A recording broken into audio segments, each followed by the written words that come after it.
મહેસાણાના વડનગરમાં ડમરૂ યાત્રાનું આયોજન થયું। નાયબ મુખ્યમંત્રી હર્ષ સંઘવીનું ડમરૂ યાત્રામાં જોડાઈને તેઓએ લોકોનો ઉત્સાહ વધાર્યો હતો। શ્રાવણોત્સવ અંતર્ગત 108 કલાકારોએ ડમરૂ યાત્રામાં ભાગ લીધો હતો। શર્મિષ્ઠા તળાવથી હાટકેશ્વર મહાદેવ સુધીની ડમરૂ યાત્રા યોજાઈ। 800 મીટર લાંબી આ યાત્રામાં હર્ષ સંઘવીએ ડમરૂ વગાડીને શિવભક્તિ કરી હતી। સાંસ્કૃતિક અને ધાર્મિક પરંપરાને ઉજાગર કરવા માટે ડમરૂ યાત્રાનું આયોજન કરાયું।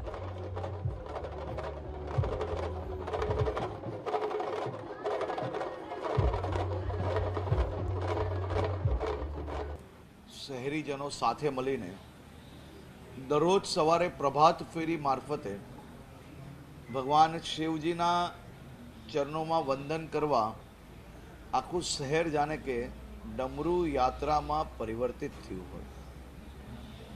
આખો શ્રાવણ માસ વહેલી સવારથી શહેરમાં અલગ અલગ સ્થળથી આ ડમરૂ યાત્રાનું શહેરીજનોએ આયોજન કર્યું છે।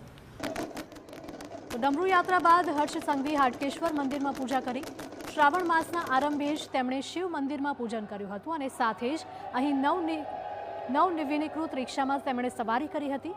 હર્ષ સંઘવીએ તેમણે શર્મિષ્ઠા તળાવની મુલાકાત લીધી હતી।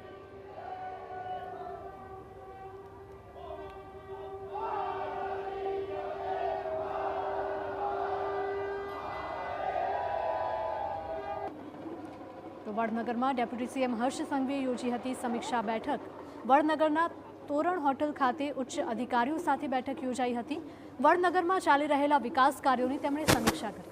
જલ્દીથી તમામ કાર્ય પૂર્ણ કરવા અધિકારીઓને તાકીદ કરાઈ। વડનગરની સ્વચ્છતા, વડનગરના ડેવલપમેન્ટના પ્રોજેક્ટો, વડનગરના લોકો માટેની જે વ્યવસ્થાઓ છે, સુવિધાઓ છે, હું જ્યાં બી જતો હોઉં છું ત્યાં રેગ્યુલર આ પ્રકારની રિવ્યૂ બેઠકો લેતો હોઉં છું ને આજે બી એ જ પ્રકારે એક રિવ્યૂ બેઠક હતી।